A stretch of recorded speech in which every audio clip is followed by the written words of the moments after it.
With the prevalence of AI, it's a bit scary. ChatGPT and the likes are so good at generating code. Our model is training internship placement. We're obsessed with job placement. We have about 30% of our employer partners who create new data departments to hire our graduates. So if you hire a Blossom intern and they see the importance of data, they end up building an entire department to hire more Blossom graduates. I've learned the hard way the importance of delegation. A calling is what you're made for, a career is what you're paid for. The mistake is when you have a ministry and you're trying to turn it into a business. You get frustrated. Went from earning close to 6 figures on Wall Street to now actually earning something that could not cover my expenses. Jeph the poet. I'll take it.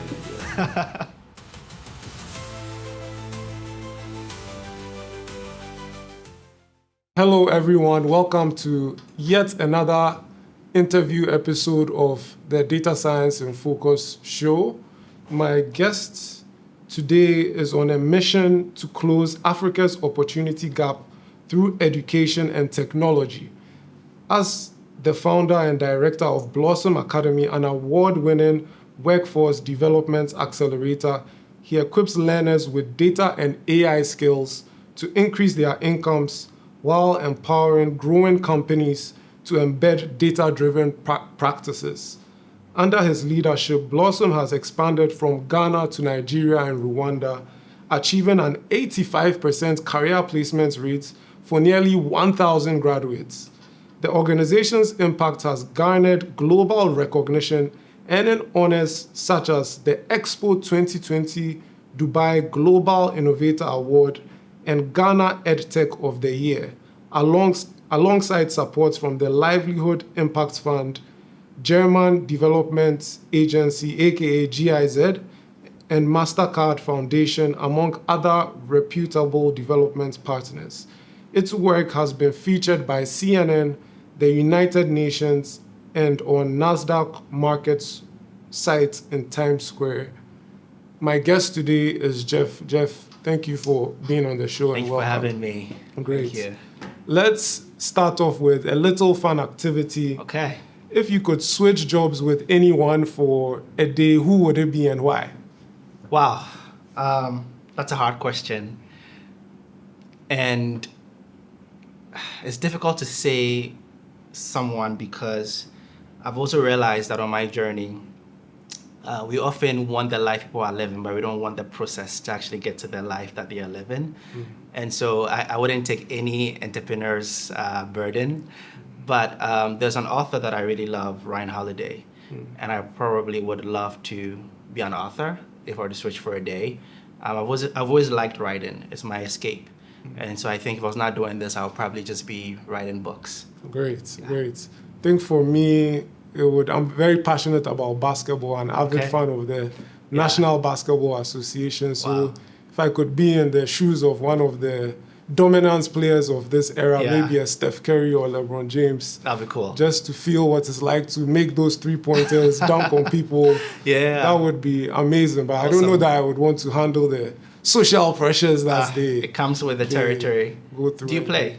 I used to play, but not in recent years. Now I just watch. Yeah, fair enough. All right. So if you could live anywhere in the world for a year, obviously aside from Ghana, where would it be? Why? Definitely Cape Town, South Africa. I love Cape Town. I love the water. I think it ties back to my initial answer, which is my love for writing. Cape Town has a lot of water bodies, and I write really well when I'm next to water, nature. And I've always enjoyed being there as well. Also, it just kind of aligns with the fact that it's on the African continent, and I'm really passionate about development on the continent. So why not, choose a country that ties with my interests and also being on the continent as well. Great. Out of curiosity, was something that you've written or one of your favorite written pieces? Oof. So I do a lot of, I share a lot of posts on my Instagram, usually about entrepreneurship, about the importance of walking in the will of God, personal ambition coupled with, obedience to, God's direction. However, what comes to mind, though, in all truth, was came many years ago, actually. I wrote it many years ago. I went to a conference at Wharton in 2016, and I wrote an article about investing in Africa. And the article ended up being shared with a lot of people, and actually met, my big brother and mentor through that article because he read it and he was so kind of impressed by what was shared. And I think that was a signal about my interest in the economic development on the African continent. So that's really what comes to mind. And full circle moment, actually, I'm speaking at Wharton in the coming weeks. So it's like since 2016, I'm now back as a speaker. And that article, I think, is what really put me, or what made me realize my interest in development on the continent. Great. Thank you for sharing Yep. and engaging in my little fun activity. Of course, Now I enjoyed it. Great. Now let's switch gears. Yeah. I want to dig a little bit into your earlier days. Who was Jeph in high school and or university? What were his career aspirations? High school, Jeph was a poet. I used to write a lot of poems. I started a poetry club back in high school. And because of my love for words, I actually took that into college. So I started doing spoken word poetry back at the NYU, which is where I did my undergrad. And it actually helped me become well known on campus through my performances on stage. It was my escape, and the reality though is back in high school and a little bit of college, the first two to 2.5 years of college, I wanted to become a doctor, so specifically a cardiologist. But the reality was that family was living vicariously through me. It's not what I truly wanted to do. So poetry, writing poems were my escape from, organic chemistry, right? And through spoken word poetry, it's actually how I launched a company called Anansi Global that eventually became Blossom through something I noticed. So it's kind of like words have been a thread in my journey, but I've always loved that creative, side of me. Unfortunately, though, because entrepreneurship can get very demanding, I don't get the time to explore it much. But something that I think is truly at my core. Great. So Yeah. Jeph the poet. I'll take it. Yeah. All right. I don't know if you remember our very first conversation. It was about 2 years ago, or a little over 2 years ago. It was a video call. And in that conversation, you shared with me that you are a builder. You are passionate about building things from the ground up. Yeah. Of all the things you could have started, Yeah. why Blossom Academy? Yeah. Why an educational institution specifically with an emphasis on data skills? Yeah. It's a great question. And in truth, I wish I could have said, or could have told you that I sat there and said, what, Blossom is what I need to go and do. I need to figure out where, all the missing pieces are and bring it together. But, it just really came through action. The decision to move is how I noticed the problem that I wanted to solve for Blossom. So like I shared with you back during my undergrad, spoken word poetry led to a company called Anansi Global. And the company, I was putting inspirational quotes on a bracelet and selling them on campus. The proceeds from that, we used to implement mentorship programs for kids in developing countries. So we did programs in Bangladesh, India, Mexico, Dominican Republic, then Ghana. Coming to Ghana, I think, is what really defined my call, right? We were working with orphans, teaching them life skills through entrepreneurship. And I had a light bulb moment while I was in front of them. I realized that the only reason why I was in front of the classroom, and it wasn't the other way around, was because I had opportunity. Opportunity to leave Ghana when my father passed away, opportunity to go to good schools, to raise enough funds, come home and impact, right? At the same time, I reconnected with some of my childhood friends, the older ones, and they were finishing university. Some had finished, but they couldn't get jobs, although they had a lot of anxiety about the job market. So I was really baffled that you're way smarter than I am, right? You were getting all the awards while we were younger.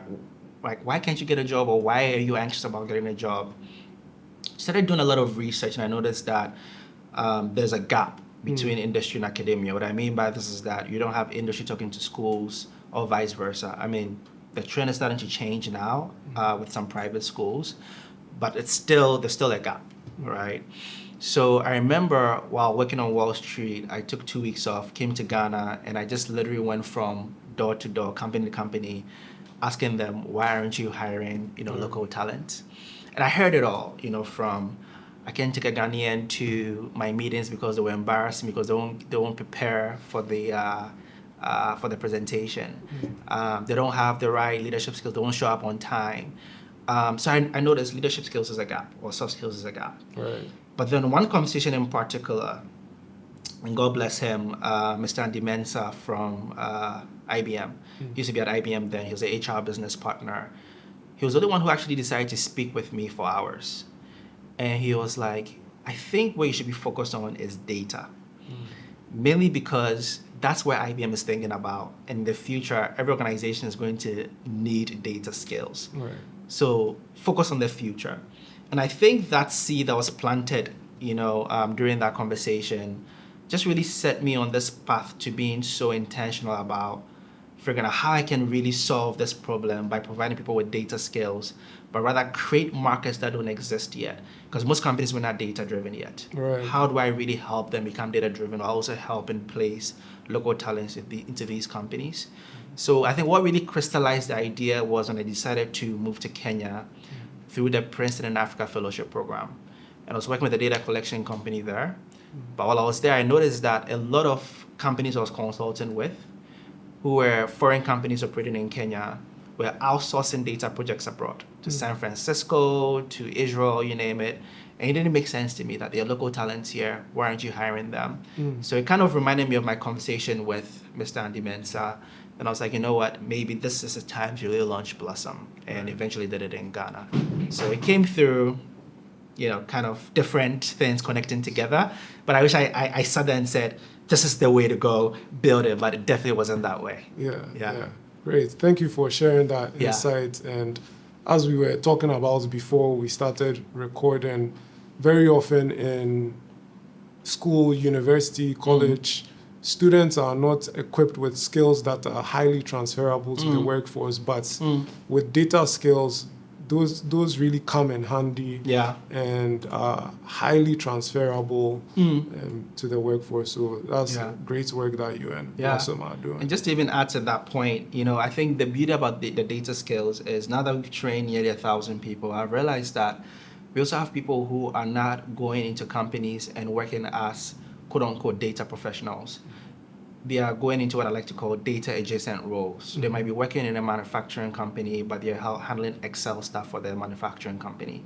They're working with an agricultural firm, poultry company, but they are supporting with maybe helping build dashboards for the company. So they might not necessarily be in a data, quote unquote, a data role, as a company might call it, but they're leveraging the skills somehow. So it aligns with your point about how it can be transferable across, different sectors as well. So what makes Blossom Academy different from other educational institutions in this space? Yeah, I think I hinted at that initially. The first thing that comes to mind is, number one, how we help companies become data-driven. So, when we first came in 2019, I remember explicit conversations with certain CEOs saying that, why should I take this thing seriously? Why should I become data-driven? I've been making money for a decade without looking at my data. Why now? But then over the years, the conversations started becoming better. Now, to date, it used to be higher than that. We have about 30% of our employer partners who create new data departments to hire our graduates. The way it works is if they hire a Blossom intern, our model is training and internship placement. So if you hire a Blossom intern and they see the importance of data, they end up building an entire department to hire more Blossom graduates. And that's the beauty of market creation innovations, right? So creating a market that doesn't really exist yet. Now these companies become more data-driven. They're able to maybe go raise more money. They can explore other markets. They can reduce costs. And the beauty about it, they're also hiring a lot of local talents as well. The other thing as well is our ability to increase the incomes of our graduates. We just did a randomized control trial and realized that After 2 years post-completion of Blossom Academy, graduates earn $300 more compared to peers in the control group. We even had a graduate earning as high as $6,500 a month based here in Ghana. So the ability to really help increase their income is something that I think is very different. Mainly because, with this skill, this also exposes them to opportunities globally. And then the third part that I'm most proud of is the placement rate. We often have a lot of institutions who are providing education, but it's like train you and then let's move on to the next person. But we are obsessed with job placement. For me, there's no point training someone. Well, I'll take that statement back. To an extent, there's a point of training someone, but it defeats the purpose of not closing the loop. Right. I think that there's a role education players can play in closing the loop. So closing the loop is whether you're getting them an internship, then they can go in there and prove themselves or have working experience and work somewhere else. Closing the loop could be maybe you put them in a database and you keep feeding them with opportunities to apply for. There are different ways to go about it, but unfortunately, we have too many providers who train you and go figure it out. So you talk to Uber drivers sometimes and they are frustrated because they've gone through 4 or 5 different education providers, but they didn't get a job afterwards. Right. And I think for me, that breaks my heart. So even as we train more people, and we could have scaled way past the numbers we train now. But the reason why we're intentional about taking it step by step is the fact that we want to make sure we can get other people opportunity once we train them. And it's very hard to do, but also we've been privileged enough to do this work, so we need to do the hard things as well. Whenever I'm giving students advice who want to enroll in a data skills program, I always encourage them to not only choose a program. Of course, it's important to choose a program that will equip you well, but to your point, one that also helps you get a job is very important. And so I commend you guys for doing that. I'm very impressed by your job placement rates, and it's quite fascinating because there are a lot of people interested in the field, the data field in Ghana, people gaining skills, but there is a significant lack of job opportunities. And so I'm curious, what do you think is the reason for that? And given your high job placement rate, how do you help your students navigate that challenge? Indeed, there's a jobs gap. I agree with you. At the same time, though, and this might be,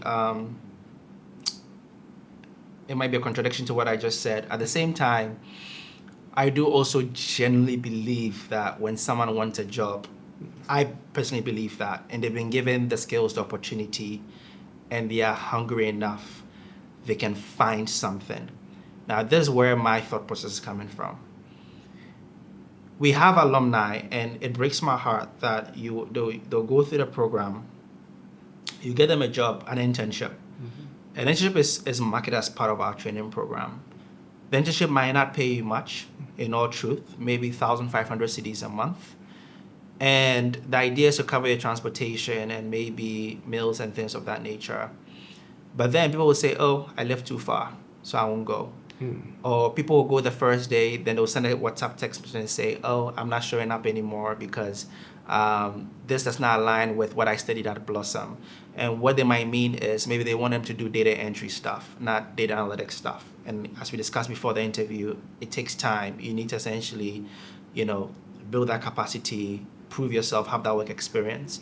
So I do think that from our model, what works for our model is that we democratize access to work experience.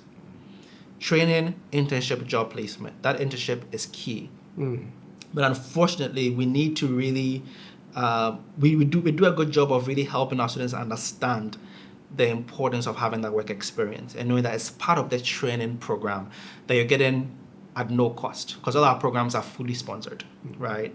But unfortunately, there's this idea of, oh, I've gone through Blossom, I am a data analyst now, so I should be earning $2,000 a month.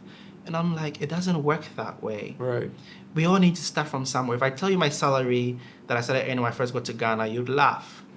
But it was a sacrifice. went from earning close to six figures on Wall Street to now actually earning something that could not cover my expenses, and I had to live with family at some point. But we don't want to sacrifice. So that mindset needs to shift of like, sacrificing could really help me get my foot into the door. Right. When I get my foot into the door, I've seen people go from doing unpaid internships, which I dislike, because I'm always, arguing with their employer partners, pay them something. And I've seen people who say, I'll just take the unpaid internship. And then they end up getting retained. Maybe they end up getting paid less around 3,000 to 5,000 cedis. And then within a year, they get a job working as a Power BI developer in Columbus, Ohio, earning $1,500 a month. The difference is a sacrifice. But most people don't want to sacrifice. And I think that's something that we need to change. Now, indeed, to your point, government has a role to play. Entrepreneurs have a role to play. We all have a role to play. The ecosystem in general, we have a role to play in really creating more jobs. And although nonprofits have a role to play, I also do think sometimes nonprofits have unintended consequences. So, for example, if a nonprofit wants to donate free shoes, the reality is that the local ecosystem could be impacted, the shoemakers there, right? And so how do government really provide incentives for people to actually build more sustainable businesses, right? To ensure that if it's maybe an early stage Ghanaian company, they have some certain tax breaks for a certain period to make sure they can actually stand on their feet. Unfortunately, even if those laws are there, it's not really widely, announced. So people don't really know how best to navigate some of these things as well. So I do think that there's a role of creating more jobs. I think there's a role of foundations also supporting more entrepreneurs. But unfortunately, our focus is how do we just give, right, and not really essentially have returns. And Blossom could be very guilty there. And I'm realizing that in the work that we're doing, right? But the reality is that there's other things we can also do to create more jobs for the ecosystem. And like the statistics says, every year, 12 million people enter the job market, only 3 million find formal work. What happens to the 9 million, right? And I think jobs gap plays a role, skills mismatch plays a role as well. And we're tackling the skills mismatch aspect of things. We're yet to go down the jobs gap aspect of things as well. Right. I really appreciated the point you made about students making a sacrifice and perhaps pushing through, even if the job does not perfectly align with their expectations. You cited data entry as an example. You start off there and build. I remember when I first started working as a data scientist, I was excited. I learned all these fancy techniques in school. I wanted to jump in and start applying it. But then the first assignment my boss gave me was to review someone's code, read through code. And I remember feeling like, I didn't go to school, learn how to code, analyze data, to come and review someone else's code. Absolutely. But later on, I gained from that experience. I actually, from reviewing someone else's code, my experience coding became better. And so some of these things, initially, it might appear as if it's a waste of time, but you shouldn't despise the small beginnings. Yes, and just to maybe quickly add to that, there's a student who, I wouldn't share his name, he went through our program, I think in 2021, and he was a teacher. So we have programs for underemployed working professionals, which I also sponsored. Went through our program successfully, and he was very transparent with his instructor about how he was having marital issues, mainly because of the fact that he's not earning enough and things of that nature. So he was looking for this program to really help build his skills and get a better job. And why I love his story so much is he went through the program successfully, and he still was in the role as a teacher. Because the way the underemployed professional segment works is we either help you get promoted in your current company, or we help you get freelance opportunities. So you set up on Upwork and things of that nature. I think in this cohort, he's the only one that took the freelance opportunity route seriously. And he went on Upwork and he learned data science. And he started bidding for opportunities. Now, this guy, I think in an hour, he was priced lower than $5 an hour or so, I forget. But then he kept doing it diligently because he knew what was at stake. Today, he makes at least $1,000 a month from freelance platforms. When we launched this program called Super Agent Network, what I mean by this is that we bring on board seasoned freelancers to mentor some of our students to actually go on freelance platforms. We appointed him for that. And guess what? I make an additional income from us, now actually also helping, younger students go down that path of, freelance on freelance platforms. But the funny thing about this is that when he was doing that work that was less than $5 a month, I don't remember how much he priced his services. He was doing data entry. But now he's doing data science stuff. Right. And now you have companies in the US hiring him. That sacrifice aspect is missing. But I think more often than not, when you have something at stake, he realized he had marital issues that he needed to make sure that he steps up, right? That was his drive. So maybe we all need to figure out what is our internal drive. Maybe that would actually allow us to make those sacrifices to make sure that we can also maximize our God-given potential. Now, if you were to make a pitch to national decision makers to take action on something which could improve and accelerate the data skills space in Ghana, what would it be? So one of my breakthrough, or not breakthrough, one of the ideas I think would lead to a breakthrough on the continent, not just Ghana, is if there was some sort of like national database where employers can just put in their pain points. They have a team designing curricula to reflect those pain points, and that curricula will be used across schools. I think that would help so much, because you speak to some employers and it doesn't make sense why they are still hiring experts. And I'm like, there are local people here who can really get this work done. And they'll say then, but we can't find them, or we don't want to spend money training them. And I think that it's a matter of that industry and academia, gap that I mentioned initially. So there's a database that, can really be in real time, and curricula is still being updated, and making sure that data sets being put in the curricula are, refined. That'll go a long way. On a note of the data sets as well, what's interesting is we're about to do a hackathon next week. This hackathon in collaboration with the AU and EU, which is kind of being spearheaded by Digital Africa. And I remember that one of the most difficult aspects of putting together this hackathon was getting data sets from Ghanaian companies. And either they didn't have the data available, either data was already scattered, either maybe trust issues around sharing their data. I don't know what came to mind, but I decided to just, reach out to some of my contacts in Nigeria. Within a few days, they're willing to share that data, right? And I was like, what changed? Like, what's different about this? Like, Nigeria, Ghana, like, what makes it so different? And I think that the exposure to the importance of data is key, and government can play a role. So in the Nigerian ecosystem, they've seen exits, they've seen unicorns, they've seen how companies are leveraging data to maintain a strong competitive advantage. So they are intentional about making sure they're putting their data in the right structures. And government can play a role of leading by example. If you're really making policies based on data-driven examples, the population also do the same. We are a mirror of our political class, right? And so the reality is that if they're doing something, chances of us also doing it by excellence would also improve as well. Then the last part about that is, how do we upskill teachers, right? So how do we provide teachers with data literacy? It's a huge gap that I think that even Blossom is not tackling it well.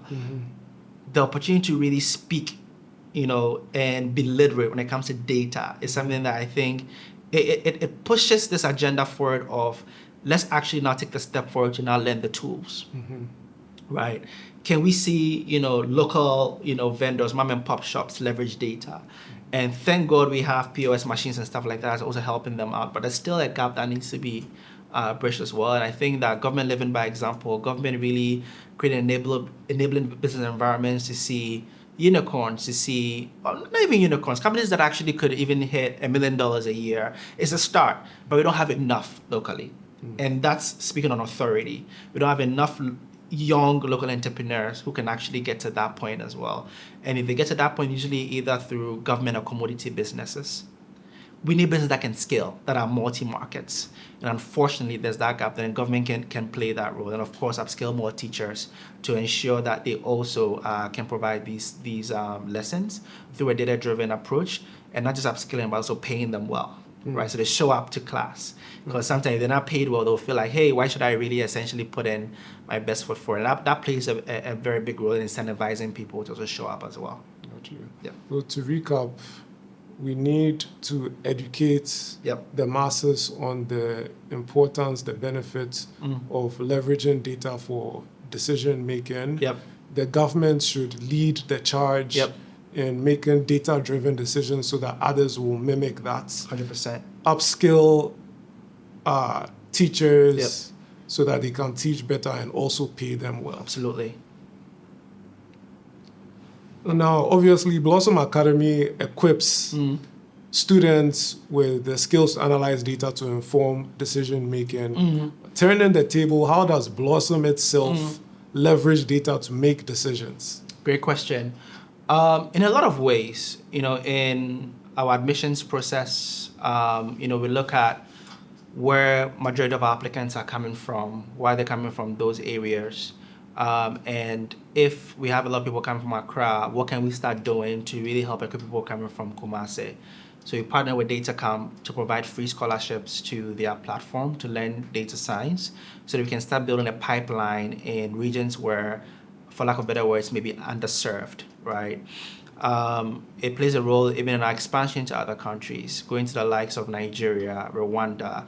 Are there, policies that are really enabling companies to become data-driven?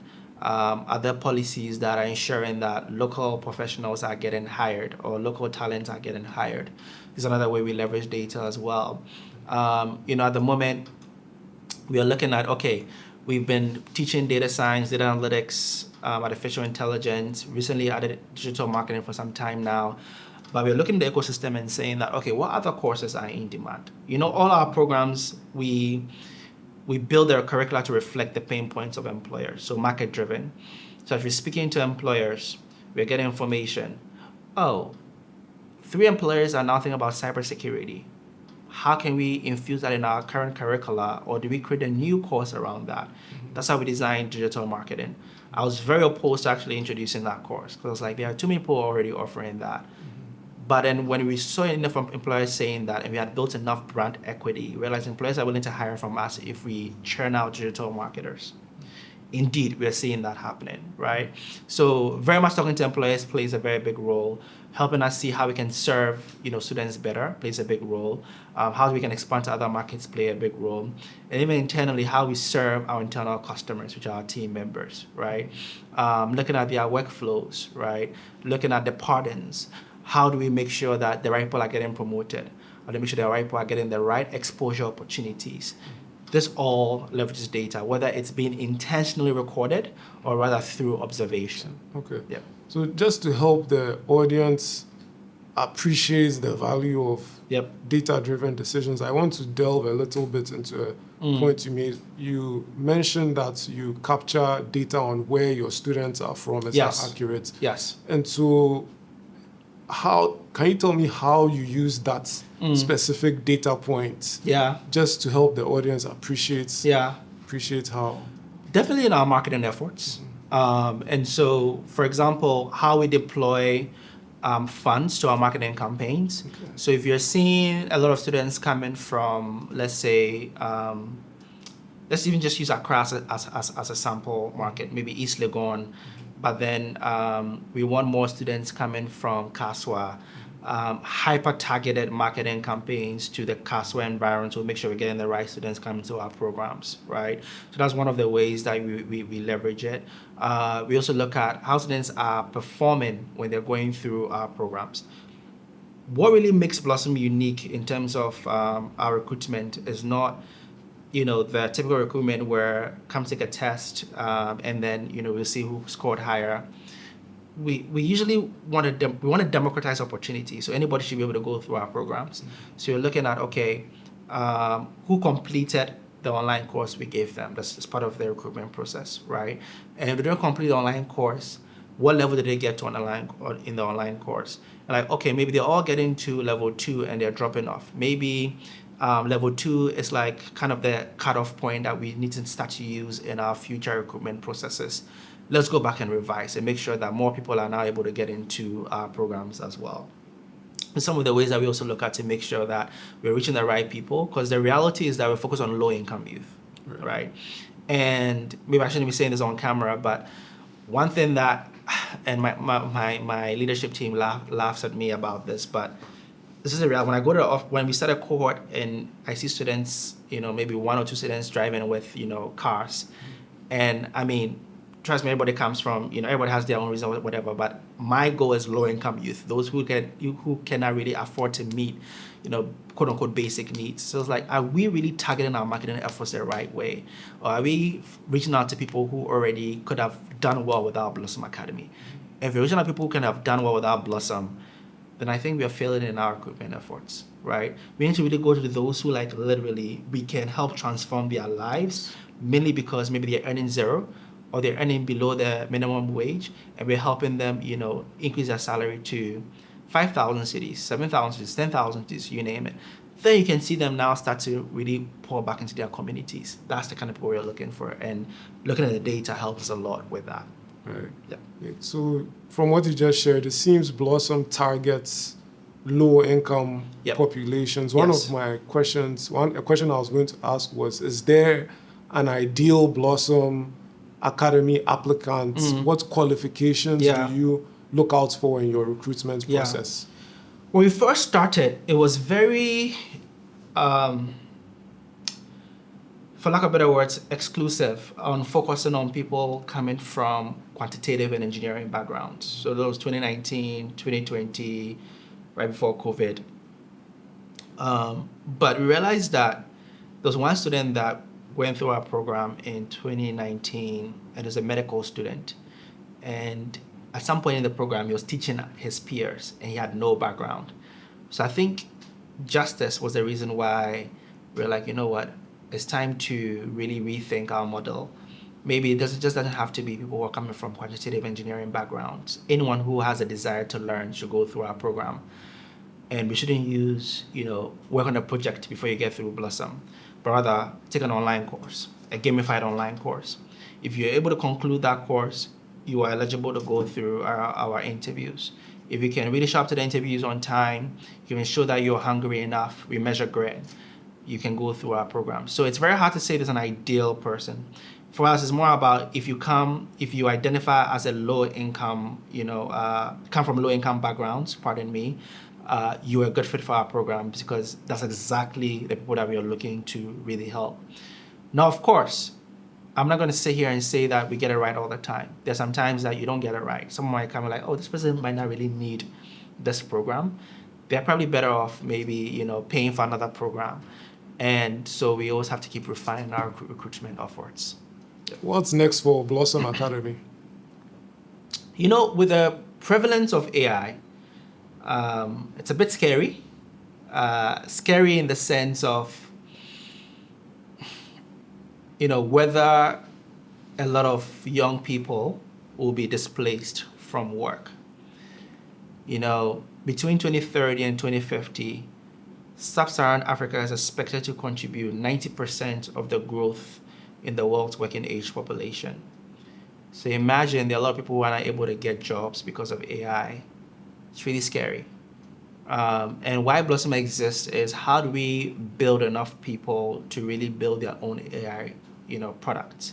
It's why I love what Strive Masiyiwa is doing with the AI factory. How do we build more products locally? And so, but the reality is that, is it very scalable? Can everybody build their own AI products? And who's going to be the consumer for that, right? So I think what we think about a lot is, how can Africa's youth become part of the global workforce while being based here on the continent? Is it working closely with AI agents and making sure that they are fact-checking these agents? And I read this article in 14 magazine some time back of this AI agent logged off every single person from the company. And when they asked it why did I, it says, oh, it was told to do it. But what they didn't realize is that it hallucinated, right? And so we need that fact checkers, right? And so I think that's where we are thinking, like, can we really build more people to, serve in that light, but also do it in an ethical approach? Because the reality is that they may not necessarily be paid as well, right, as compared to if they're building their own AI products. Now, we've also started offering certification programs. So we just partnered with the Institute of International Business Analysis in Canada to offer their certification for business data analytics. And the whole goal of the certification is to really help people become AI proof. What I mean by this is that if you are a data professional and you're going to a company and you're saying that I have, skills in Python programming, in Excel and Power BI, but then the company's like, oh, I have this, tool that can get your work done. Why don't I need to hire you? The certification could communicate that you understand the business aspect of data as well. Right. So you know how to communicate data. So even if the tool is spitting insights for you, still need my services to really help translate that data into meaningful insights. You need my services to ask the right questions, to create the right business models to help the organization grow. So something that we're also doing to make sure that Africa's youth are not displaced in this AI revolution. I used to be very optimistic, but I think it's getting very scary by the rate at which these tools are evolving, and we all don't know what the next step is going to be. Yeah, I personally believe that a time will come. Already ChatGPT and the likes are so good at generating code. I really believe a time is coming where that part of the work will be taken away from data scientists. And the critical skills that will be needed would be the data storytelling and stakeholder engagement. Engaging with stakeholders to identify the business problem, identify solutions. I think those will become 100%. Very critical moving forward, even beyond the coding. And if I might even add, there was this debate that I was having in some of my classes in grad school. There's this idea of, at some point, would the blue-collar worker earn more than the computer scientist? And a lot of us are ancient towards that, belief that at some point, those disciplines or spaces, whether it's plumbers or renewable energy electricians or things of that nature, would probably be more valued, right? So I do think that people should also start thinking in that direction of how do you build more young people for the blue-collar workforce, to make sure that we're also not, like, they're also participating, right, in the economy. With AI comes building a lot of data centers. It comes a lot of electricity being consumed. My prediction is that at some point, most data centers will be built on the continent because you can harness solar energy. As a result of that, we need people who actually have experience in renewable energy to actually work on these data centers as well. So I do think that people should be thinking in that direction. Maybe we might go that direction at some point, because the space is big enough, and we can all really help Africa's youth essentially maximize their potential, and also do not feel the need to have to cross the Mediterranean Sea for economic opportunity. Well, turning our attention away from Blossom and back to you, I'm sure running an organization is no small task. Sure, you've been pulled in so many different directions that you never anticipated. In what ways have you personally grown since starting Blossom? It's a really good question. I've definitely been stretched a lot. I've learned the hard way the importance of delegation. I think it's something that I struggled with, but I think as we started to scale, I needed to trust that, and this is sad to say, some might disagree with me, but I might not necessarily get 100% of my vision implemented. But if I get 80% of it implemented, because I've delegated. I need to learn to be content with it because there are other things to do. And it's a very hard pill to swallow. So I think something that I've learned the hard way. I think what other ways as well is also learning to be content. And learning to be content not because I lack ambition, but because I've made peace with the journey. And I think it's something that, and I'm still making peace with the journey. I wouldn't pretend like it's fully fleshed out, because the idea that brought me to Ghana for Blossom has evolved so many times to what it is today. The original idea is what, I was like thinking that, this would allow me to, live comfortably, from the very early stage and stuff of that nature. But there's been a lot of sacrifices. Grateful for the sacrifices, don't get me wrong. And thank God things have worked out. The reality is that sometimes you wonder, would it have been could have been an easier path to get there as opposed to doing the really hard things to get there, right? So I do think, learning to be a bit more content with the fact that, we are walking in the will of God.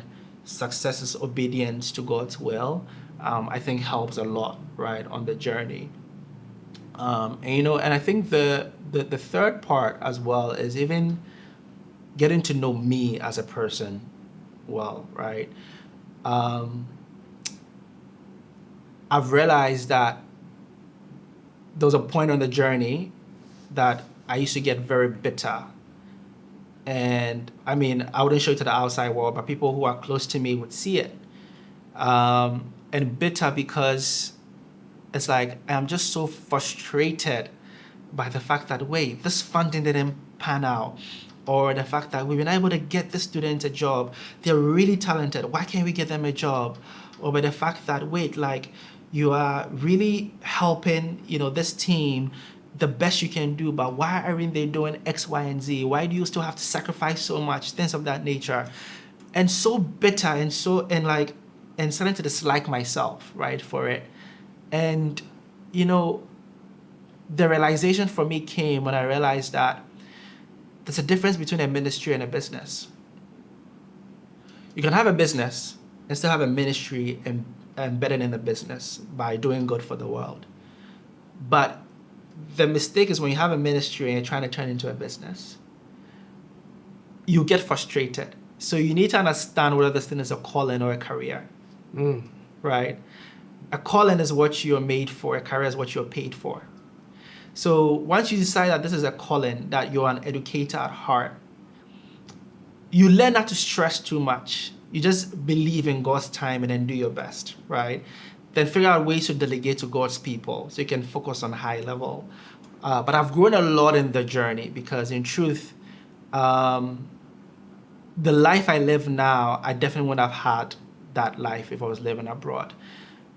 The place I've been to, through Blossom, visited over 15 countries, all paid for, to speak, to meet people. It's like that exposure, can't trade it for the world, right? And so grateful to God for all that. However, it came with sacrifices. And that's kind of what I really want to echo to young people who are also trying to, pursue a similar journey as well. Entrepreneurship is really a journey of growth, of maturity, of sacrifice. Yep. Key lessons for you, delegation, contentment. Yeah. I think you may have already touched on my last question, but I was going to ask if you could go back and give your younger self advice before you started Blossom, what would it be? Two things. And this came from two different friends. One friend, I remember we were having a conversation and she stops me during the conversation and goes, "Jeph, just relax." I guess I was just trying to prove a point. And she said, "Your presence is enough."